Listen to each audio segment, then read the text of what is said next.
Bonjour à tous, soyez les bienvenus dans ce club francophone, votre émission consacrée aux livres et à la francophonie. Nous allons vous faire voyager et vous informer depuis les studios de TV Monaco avec ce rayonnement international à travers nos séquences et reportages avec de grands auteurs. Aujourd'hui, on vous emmène à l'Académie française, notamment dans un lieu très confidentiel. Barbara Cassin est l'invitée de notre grand entretien en déambulation. Ce qui m'a vraiment bouleversé, c'est que Trump ose interdire des mots. Et alors il les a interdits, il en a interdit 140. Il a donné la liste. Ouais, j'ai la liste, je vais vous en raconter. Oui, je vais antiracisme, diversité, égalité des chances, injustice, sexe, sexualité et même gay. Oui, mais même accroître la diversité, mais même favoriser l'inclusion, mais même identité. Barbara Cassin de l'Académie française vous parlera de son livre sur la guerre des mots à laquelle se livrent Trump et Poutine. Un entretien sans langue de bois qui va captiver votre attention et vous faire réfléchir.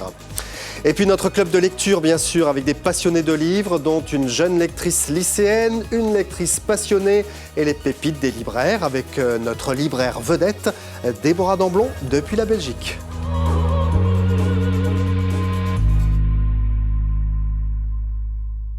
Et on commence avec un reportage autour de la venue d'un célèbre écrivain en principauté de Monaco pour rencontrer des lycéens, comme c'est le cas chaque année. C'est la direction de l'éducation nationale, de la jeunesse et des sports monégasques qui est à l'origine de cette initiative. Cette année, le choix s'est porté sur David Fuenquinos, auteur notamment du roman à succès Charlotte. Il a rencontré des élèves des lycées Régnier III, Albert Ier et Nicolas Barré. Pas moins de 172 lycéens. Reportage Marine Mouly et Rémi Chauveau-Siabrini.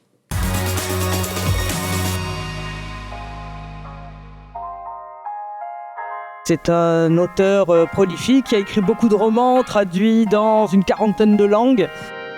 Il va nous présenter son livre, il va répondre à vos questions. Moi, j'étais pas du tout issu d'un milieu culturel, il n'y avait pas de livre chez moi, je ne lisais pas. Je dois même vous avouer que j'aimais pas spécialement lire. Ils sont en première et en terminale. Dans leurs mains, une histoire qui bouleverse, celle de Charlotte, une peintre allemande au destin tragique.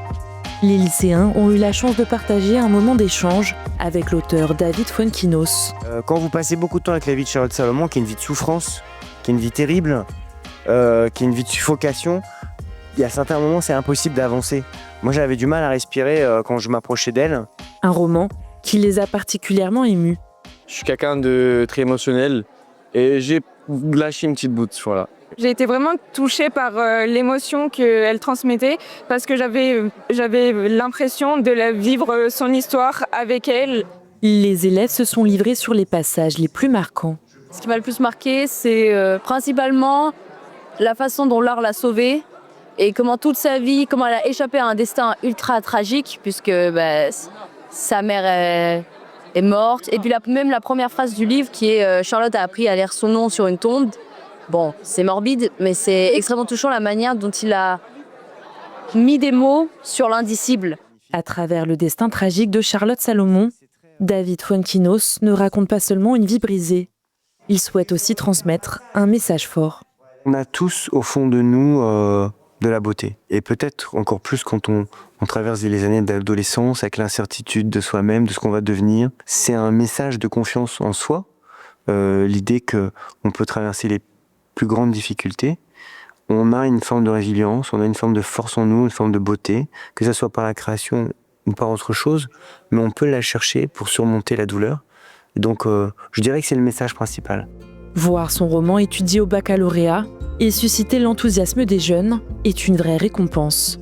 J'ai vu effectivement, lors de mes dédicaces, un public se rajeunir considérablement et je vois à quel point mes livres, que ce soit La délicatesse, Charlotte, Vers la beauté, numéro 2, sont vraiment beaucoup lus par les jeunes. C'est totalement inattendu.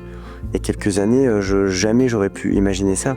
Et ça me touche, ça me bouleverse. Et puis je trouve que c'est extrêmement... il y a de quoi avoir une vision optimiste par rapport à la littérature. L'échange avec l'auteur s'est achevé sous les applaudissements. Un moment partagé avec 172 élèves de la Principauté.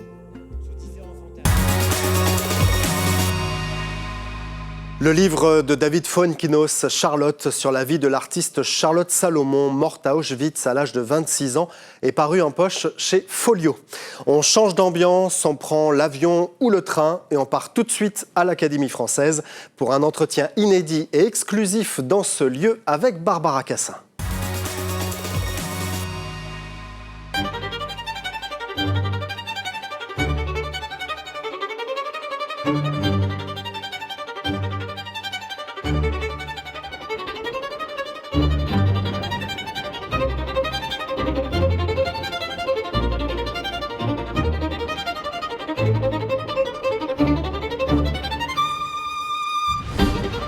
Salut Emmanuel. Bonjour Barbara Cassin. Ça va? Ouais. Merci beaucoup de nous accueillir ici écoute, à l'Académie française avec la salle de la coupole qui est juste derrière et puis l'entrée de l'Institut par ici. On va aller dans la petite salle du Conseil. Là où nous tenons nos séances de l'Académie française. Et on va parler de ce livre, La guerre des mots, paru chez Flammarion. On y Très va? bien. Grand Avec plaisir. privilège.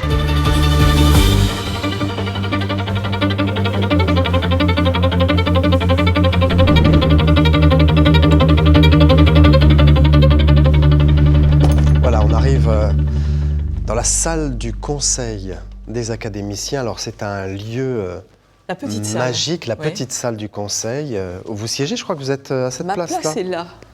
Le président, enfin le secrétaire Le perpétuel, secrétaire perpétuel, il est là-bas. qui est Amine Mahalouf, qui est juste là-bas. Voilà. L'histoire de l'Académie française est liée à Richelieu, puisque Ça c'est commence lui avec lui. qui l'a fondée. Oui. Et ce tableau, en fait, c'est par ce tableau-là que commence l'intronisation quand... Oui, la première vous êtes fois désigné. qu'on rentre, on rentre par cette porte avec un parrain et une marraine. Et en l'occurrence, la secrétaire perpétuelle, puisque c'était Hélène Carrère d'Ancos, m'a conduite ici, devant ce tableau, me l'a montré, qui vaut ce qu'il vaut. Hein, c'est pas un très très beau. Bon. Bon, ça va. Et puis après, on fait 2 pas de côté, Oui. par là.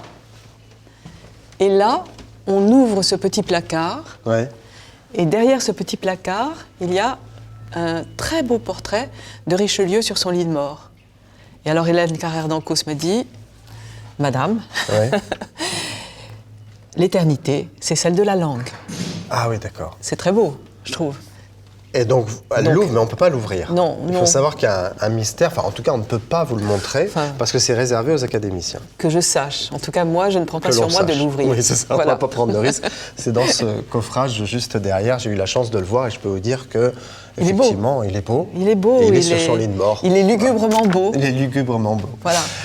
On va parler de votre livre, Barbara Cassin, que vous avez publié chez Flammarion, avec La guerre des mots, Trump, Poutine et l'Europe. Oui. Vous êtes philologue, spécialiste des langues et du langage, philosophe, membre de l'Académie française donc depuis 2018. Voilà. Alors, on va parler de la langue et du langage. On va se positionner au centre, puisqu'on a la chance d'être dans la petite salle du Conseil. Je vous Oui. précède, Barbara. On va faire presque comme le secrétaire perpétuel qui s'installe juste ici. C'est un vrai privilège d'être ici à l'Académie française.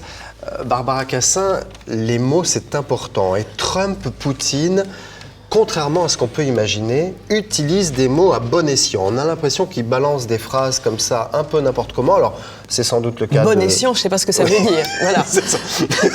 À leur Mais- escient. À leur escient. Voilà. Mais il y a des mots interdits aujourd'hui aux États-Unis, dites-vous, Oui. dans ce livre. Ce qui m'a vraiment bouleversée, c'est que Trump ose interdire des mots. Et alors, il les a interdits, il en a interdit 140. Ouais. Il a donné la liste. Ouais, J'ai vous j'ai listez, la hein, liste, je vais certains, vous en raconter. Oui, Ah oui, je vais vous le dire. antiracisme, diversité, égalité des chances, Enfin- injustice, sexe, sexualité Oui. et même gay. Oui, mais même accroître la diversité, mais même favoriser l'inclusion, mais même identité, mais même justice sociale, Ouais. mais même... Il avait d'abord enlevé homme. Non, il avait enlevé femme. Et puis il a été obligé de le remettre. Mais on ne peut pas Mais dire... qu'est-ce que c'est que cette histoire Voilà. d'enlever des mots? Je ne comprends pas. Eh ben, dans le discours, Oui, ça veut dans dire l'utilisation. Ça veut dire que si, quand vous demandez, quand vous faites une demande de financement, dans votre demande, vous utilisez ces mots-là, y compris, il y a climat. dedans. Si vous utilisez ces mots-là, vous ne serez pas financé. C'est tout. Donc c'est évidemment monnayable. Et donc c'est comme ça que les universités ont tellement protesté ou tellement obtempéré. Il y en a qui ont obtempéré tout de suite. Et certaines ont résisté. Certaines ont résisté plus que d'autres. Harvard par exemple. Oui, et Columbia qui avait moins d'argent a dit oui tout de suite. C'est fou. Oui, c'est fou. Ça veut quand même dire une chose, c'est que le langage compte. Et puisque, à la limite, il pense peut-être, Trump, qu'en supprimant les mots, il va supprimer les choses. Comment vous vous sentez ici? Est-ce que vous êtes dans une forme de plénitude, dans une forme, je ne sais pas moi, de fierté aussi, parce qu'être élu à l'Académie française, c'est quelque chose, ou vous trouvez ça tout à fait normal finalement? Non, je ne trouve pas ça normal, je suis très heureuse d'être là, je suis très intéressée par ce qui se passe, et je pense que l'Académie française, on a vraiment tort de croire que c'est juste une bande de vieux raseurs. Parce que c'est pas ça. Vous n'avez rien d'une vieille raseuse. Mais bon, ce que je veux dire, c'est que... Très loin de là, Barbara.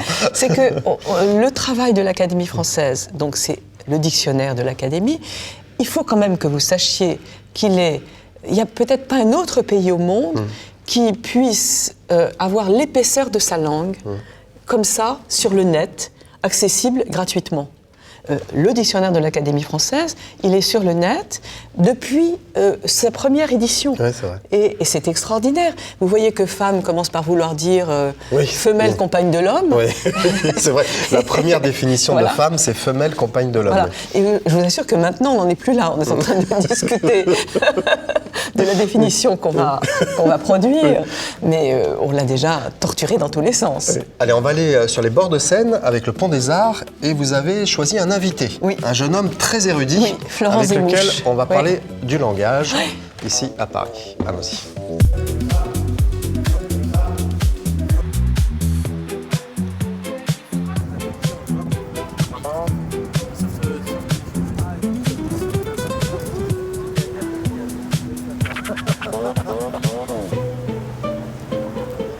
Alors on vous a donné carte blanche, Barbara Cassin, pour inviter une personnalité. C'est un jeune homme qui est rédacteur en chef adjoint d'une revue que vous appréciez tout particulièrement. Oui, c'est Florent Zemouche. Il est rédacteur en chef adjoint de la revue Le Grand Continent, qui est une revue en ligne qui est faite par des jeunes normaliens, dont lui. Il est juste là. Bonjour Florent. Bonjour. Merci beaucoup de Salut, nous accueillir Florent. Ici, finalement, sur votre Pont des Arts. Grâce à Barbara Cassin, l'Académie française qui est juste ici, et votre revue, Grand Continent, qui est une revue entre la culture, la politique, la géopolitique. Les relations internationales. Qu'est-ce que vous portez dans cette revue-là? On fait plusieurs choses. Il y a déjà sur la forme un sujet qui est cher à Barbara Cassin, qui est celui de la traduction, parce que c'est une revue européenne et on publie en plusieurs langues, donc le français, l'espagnol, l'italien. On travaille beaucoup en allemand et en polonais. On veut défendre un point de vue européen, une revue européenne. Avec plusieurs centres. Avec plusieurs centres. C'est ça l'intérêt. Pour structurer un petit peu le débat européen, et cette structure passe par les langues et par la traduction. Bon, vous avez lu ce livre de Barbara Cassin, évidemment. Quel regard portez-vous sur le langage d'aujourd'hui? Vous pensez qu'il a évolué, qu'il s'est métissé, qu'il s'est dégradé avec les réseaux sociaux? Je pense qu'il y a un terme qu'on associe souvent aux langues, c'est la langue vivante, donc une langue qui vit et toujours en mouvement. Et ensuite, je pense qu'il y a des efforts, des mouvements contraires qui se mettent en place. Donc effectivement, et c'est ce que Barbara explique très bien dans son livre, il y a des gens qui essaient d'œuvrer à appauvrir le langage. Donc Barbara parle de Trump, de Poutine. Et nous autres, certains, essayons au contraire de l'enrichir, de nommer les choses, de combler un silence. Je crois que c'est aussi le message de résistance que Barbara essaie de faire passer et le fait bien passer dans son livre. On comprend le monde en le nommant, au fond. En décryptant ce langage autour de Trump et de Poutine, vous dites notamment à propos de Trump qu'il a un langage assez brut de décoffrage, ça tout le monde l'a compris, mais avec des mots très simples. Il est content, pas content. Il est d'accord, pas d'accord. Et il réagit comme un môme, il réagit comme un gamin. Il a un langage de 14 ans, hein. Et I have the words, the best words. Bon, il a les mots, les meilleurs mots, mais ces meilleurs mots, c'est ceux d'un môme de 14 ans. Donc voilà, il pense que les Américains parlent comme lui et que lui parle comme les Américains. Bon, Oui, je me mets à qui le votre veulent. portée, c'est Voilà, ça. je me C'est mets un à votre- langage qui est compréhensible de Ça, tous. pour Et nous, je ouais. suis comme vous, c'est-à-dire avec des fautes, Ouais. avec de l'argot, Ouais. avec un peu de vulgarité. Beaucoup. Finalement, je suis un Américain comme les autres. Voilà, vous êtes comme moi, donc vous allez voter pour moi. Je suis comme vous. Mais ça a commencé en France, moi j'appelle ça le populisme, hein, c'est Ouais, très ouais. simple. Ça a commencé en France avec les fautes d'orthographe sur le site de la présidence de la République. C'était au moment de Nicolas Sarkozy. Et il y avait des fautes de gamins, c'est-à-dire A, accent grave ou pas, au lieu de A tout court. Tuer. Moi, j'ai appelé ça Sarkozy m'a tué, hein, ER. Et bon, il y avait ces fautes-là qui sont celles que tout le monde fait. Enfin, tout le monde. Tous ceux qui se font punir par un 0 en dictée, quand la dictée existe. Vous pensez, vous, qu'il y avait un regard comme ça international sur la politique, sur la culture, que le langage des politiciens l'appauvrit, en tout cas donne le mauvais exemple pour les nouvelles générations? Je sais pas, mais je pensais à une anecdote assez révélatrice avec ce que vient de dire Barbara Cassin. Une des premières choses que fait Donald Trump quand il est réélu, c'est de supprimer la version espagnole de la Maison Blanche, Oui. la traduction en espagnol, ce qui est quand même un acte significatif. C'est faire un... Enfin, Les Mexicains dehors. c'est ça, Ah. la Ouais. population hispanophone qui est très importante, Ouais. grandissante, dont d'ailleurs une certaine partie a voté pour Trump. Un des premiers gestes très symboliques, très forts, c'est de supprimer la version, la traduction espagnole Comme du site de supprimer la le Maison Golfe du Mexique. Pour Absolument. le nommer Et Golfe ensuite, tout est lié, d'Amérique. effectivement. Absolument. C'est cette volonté de Mon nommer les choses. McKinley. Oui, mais l'appauvrissement, non, pensez que les politiciens ne sont pas responsables, ou en tout cas n'ont pas une incidence sur l'évolution du langage. Mais enfin, Parce que, en fait, je m'explique, Ouais. un ado pourrait se dire, si Trump ou le président français s'exprime comme ça, pourquoi est-ce que moi, on me reprend quand je dis des phrases ou des mots qui ne conviennent pas, Mais au le- final? Mais le président français s'exprime incroyablement bien, il fait des discours incroyables. Et c'est pas ça qui change des choses, c'est ça le problème. Bon, alors il y a beaucoup de vulgarité, Barbara Cassin. J'attendais qu'on soit sorti de l'Académie française pour citer certaines phrases qui sont en exergue. Vous mettez des phrases de Trump et de Poutine et vous écrivez « Les Mexicains sont des voleurs ». Non, des violeurs. Des violeurs, pardon, Attention. oui. Elle va pas prendre son livre. Les Mexicains sont des violeurs et des voleurs, hein, je suppose, dans Ouais. l'esprit de Trump. Ouais. Allons jusqu'au bout. Et puis cette formule, les attraper par la chatte. Oui, mais Barbara. je mets en parallèle Trump et Poutine. Oui. Alors, les Mexicains sont des violeurs, les Ukrainiens sont des nazis. Oui. Les attraper par la chatte, c'est pas de ma faute s'il a dit ça. Donc, et qu'est-ce que dit Poutine? Que ça te plaise ou non, ma jolie, il faudra supporter. Ouais. Mais il le dit dans un argot, hein, dans le mat. Ouais. C'est l'argot des bas-fonds. Et donc, il dit ça, c'est exactement comme les attraper par la chatte, hein, Ouais. c'est aussi dégueu. Oui. Mais simplement, Poutine est vraiment très malin, c'est-à-dire qu'il a plein de niveaux de langue, et il parle aussi aux repentis du communisme, il parle aussi à la grand-mère, puisqu'il allume le feu et il ouvre son frigo, etc. Bon, donc Poutine a tous les niveaux de langue, c'est un très bon sociolinguiste, alors que Trump, il est juste populiste.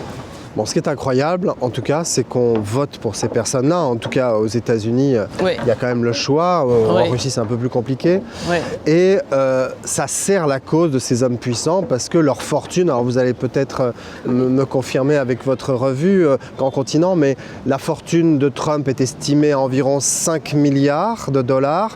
Il faut savoir qu'il a doublé sa C'est fortune ça. depuis qu'il est au pouvoir.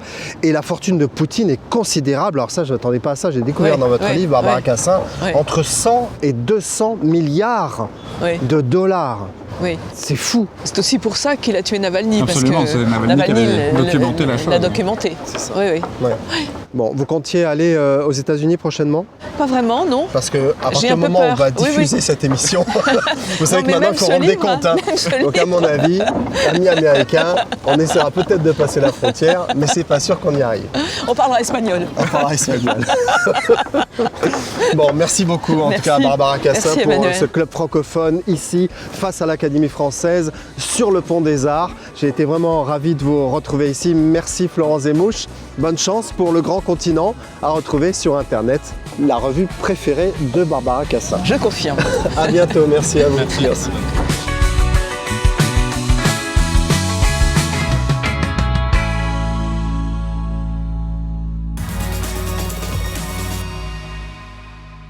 Et retour en studio à Monaco avec notre club de lecture composé d'une lectrice, d'une lycéenne et d'une libraire pour les pépites des libraires. Bonjour Evelyne Benati. Bonjour Emmanuel. Merci d'être avec nous. Vous êtes à la retraite, vous étiez cadre administratif et culturel au centre hospitalier Princesse Grace, mais aussi à la bibliothèque de Monaco. Et vous collaborez au centre hospitalier encore un petit peu ? Ah non, je suis vraiment retraitée. Retraitée complète. Et donc très active comme la plupart des retraités d'ailleurs. Quel est le livre qui a illuminé votre vie alors depuis tout ce temps-là ? Alors je dirais pas illuminé, mais marqué, une partie de votre vie. Bouleversé, pas au sens de l'émotion, mais au sens du déplacement, de la modification de l'être. Oui. C'est Ténèbres en terre froide, que je ne proposerai pas de mettre dans toutes les mains des lecteurs. Ah bon ? Mais parce que c'est une écriture à l'os de Charles Julier. Oui. Ça a été son premier tome de journal, il en a fait 11. Et le dernier, je me suis promis de le lire alors que j'en étais restée à celui-ci. Le dernier, donc vers la fin de sa vie, s'appelle « Mes meilleures années ». C'est extraordinaire. Il est mort en 2024, il y a pas longtemps. À l'âge de 89 ans, je crois.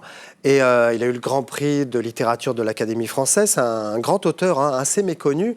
Et pourtant, avec ce journal, en fait, il pose des vraies questions. C'est un livre qui est paru en 2000, qui pose des questions essentielles sur la vie. Alors c'est vrai que le titre ne fait pas très envie, il faut l'avouer. Vous y avez trouvé des réponses, vous, Evelyne ? C'est un cri de vie. Ouais. C'est très dur à lire pour certaines personnes plus que pour d'autres, puisqu'il est absolument sans concession. C'est ça qui est extraordinaire. Pour moi, ça a été une rencontre d'une personnalité que j'aurais souhaité rencontrer, mais évidemment, qu'avais-je à lui proposer ? Certainement pas grand-chose. Votre expérience de vie, par exemple.